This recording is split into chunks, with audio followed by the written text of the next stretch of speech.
Gato Perro back with another review. Today on the brand new Marvel Select The Amazing Spider-Man 2 movie action figure. Here we see it inside of the standard Marvel Select packaging that's been decoed out Spidey style with Marvel Select at the top, Spidey on the side, and then a picture of Spidey on the bottom. And on the back we get another cool picture of Spidey whipping at you. And we get our final awesome picture of him on the back that's very enlarged and much more different. But it doesn't come with any other pictures of any other figures that would come out based on the movie. But I really would have liked to see either a Green Goblin done, because I know they can. Because I've seen Green Goblins that come with the fire effects from the glider and the glider itself, plus pumpkin bombs, but I don't know why we didn't get one. Or an Electro would have been nice, also with more detail, like on his face with electric effects. But then we also get a read-up. It says, for Peter, life is busy between taking out the bad guys as Spider-Man and spending time with the girl he loves, Gwen Stacy. High school or graduation can't come quickly enough. Peter hasn't forgotten about the promise he made to Gwen's father to protect her by staying away. But that's a promise he just can't keep. Things will change for Peter when a new villain named Electro emerges, his old friend Harry Osborn returns, and Peter uncovers new clues about his past. This 7-inch scale action figure of Spider-Man is based on his appearance in the film Amazing Spider-Man 2, features 16 points of articulation, and is compatible with other Marvel Select action figures. Collect them all! Alright, now I'm going to take this figure out of his packaging and enjoy it for myself, then come back and give an honest review and try to be as least biased as I can. Alright, so here's Marvel Select out of his packaging, and I gotta admit, I like him a lot. And one big reason for that is because all of the different accessories that he's come with, which I'm going to show to you one by one.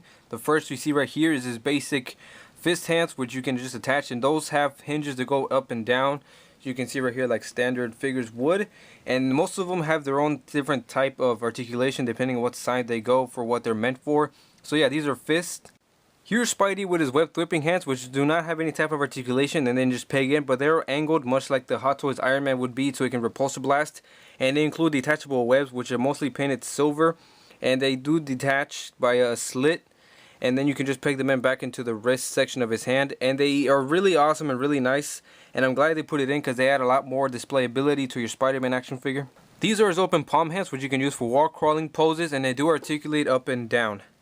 Now these hands are more specific to the accessories that he comes with, including a water hose nozzle, which he will hold in his left hand, and on the right he will hold the webbing that you can attach through his hand with a hole, but only using the area of the web that doesn't have any attaching points.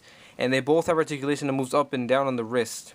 Okay, so these are the last pair of hands, and they're very obscure to know what they're for unless you actually think about it, or at least for me anyway, because they have very similar attributes to like the fist and everything else. But the only difference is they have like a little slit in between their thumb, kind of like similar, like you're supposed to fit a batarang in there. And after thinking about it, I think they're supposed to hold his fireman's hat, which he comes with, is really nicely sculpted and painted, mostly a nice shiny black with some yellow details, and a number 22 with fire department written on it. And I think you're supposed to put it in between his hands so you can just put it on.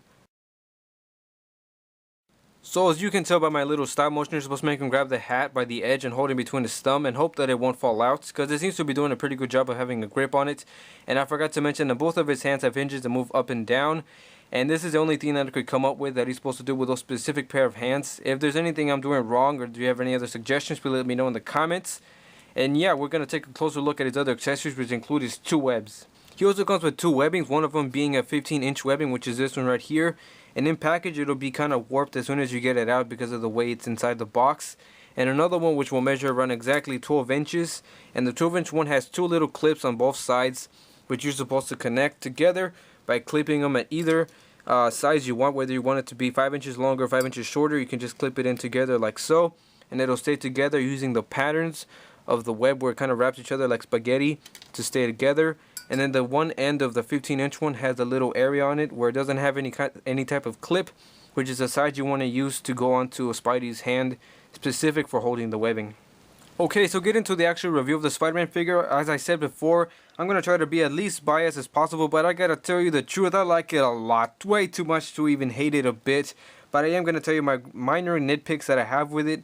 But before I get to that and I rage out, I'm going to tell you that I really like this head sculpt a lot.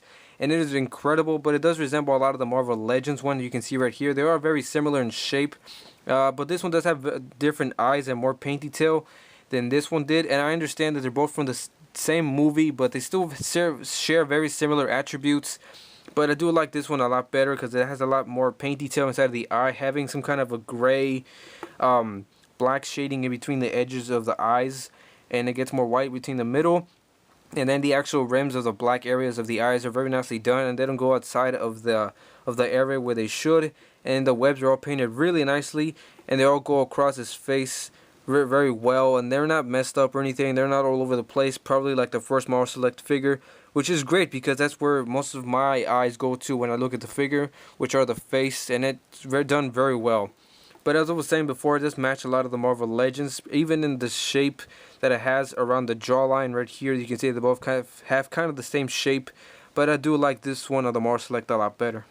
Comparing the lower torso, you can see that they're very similar, obviously because of the same suit. But in terms of paint, I had 3 different options on picking which Spider-Man I wanted, and I picked the one with the best Spider logo that was on there. I think this is the best one. It doesn't have too many problems with it. But then looking at the differences in sculpt, you can see that both of these have a different Spider logo when it comes down to how long the legs go down on the abdomen section. You can see how the Marvel Legends one is a bit more movie accurate by having the legs extend all the way down to close to his belly button. And this one just kind of cuts off the legs where it goes down to the articulation.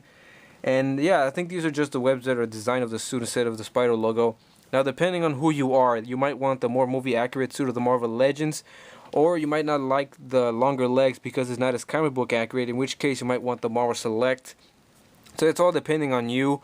Other noticeable differences when comparing the Marvel Select to the Marvel Legends is that this has sculpted out webbing, and it is actually raised and painted over with black, which for the most part looks pretty good. It's not like it's messed all over the place. Maybe like the Marvel Select, the first Amazing Spider-Man costume, people thought that it wasn't as good on there, that it was completely missing and it looked like atrocious. But I gotta say, for this one, it does look pretty good. You can see the back spiders painted really well, and he does look really thick and beefy from the back, which I don't know if some people might find as a problem or not, depending if they like him looking like this, because it isn't as skinny or lanky as the Marvel Legends, and I don't think it's the accurate body type to Andrew Garfield. But I guess like this from the side doesn't look too bad, and he isn't overly big or thick or muscular. And then going on to the texture that goes on throughout the blue, it is a lot more smooth than the actual Marvel Legends. It actually is sculpted. All of it looks very nice and accurate to the movie, and doesn't have any type of shading. Well, I think it does have some shading, like a more lighter blue going throughout it, but that might be hard to pick up on the camera. But trust me, it is there. And then moving down to the bottom of the feet, it is pretty simple, just regular spider feet. But then at the bottom, it has black paint over it, so it looks more like the actual boots from the movie. It doesn't have the actual webbing and design from the bottom, but it doesn't make it look like a pair of socks either, so I like that a lot too. For Spider-Man's articulation, his head doesn't really go up at all. It just kind of looks forward, but you can't make it go down. He has bald head and shoulders go out and they go forward. There's no bicep, but it makes up for it by having an elbow that rotates in and out. And each hand has its own articulation, as I mentioned before. The abdomen joint doesn't really do much in crunching forward and back, but it does rotate, but it does interrupt sculpt at the same time. His legs are kind of weird because they're at an angle with the hinge over here and kind of in the back, where it kind of goes forward. You have to rotate the leg just a bit, and then you can make it go out. Kind of not much at all. Kind of like that. You have to make it rotate also. But I think it's because they want you to make the legs go out like this for like crouching down poses. And then it does have a thigh swivel, double jointed knees. He has no boot rotation, which I think would have benefited in some poses. But he does have ankles that move all the way down, move up enough, and then he does have an ankle rocker. So to my understanding, there will be 3 different versions of the Spider-Man that will be released. The first is his regular version with all the accessories. The second will be a Disney Store exclusive that has an interchangeable Peter Parker head based on Andrew Garfield. And the third will be kind of like a variant to this one with no Peter Parker head, but it would include this base from the first Amazing Spider-Man Marvel Select, which if you don't have, you might want to get then.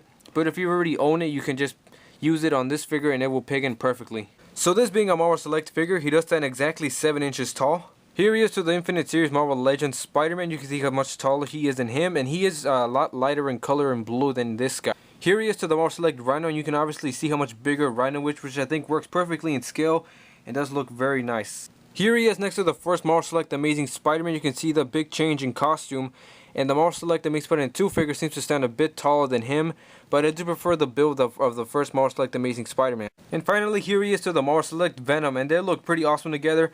I definitely do think these are the 2 perfect Marvel Select figures that should go with each other. Even though this is a movie costume, I think it is very comic book accurate and it goes with this one very well. So that's my review. I hope you enjoyed it, and I really like this guy. I would give him a solid 9.5 out of 10 and recommend it to any Spidey fan or toy collector. And please stay tuned for more reviews and stop motions from Gato Perro.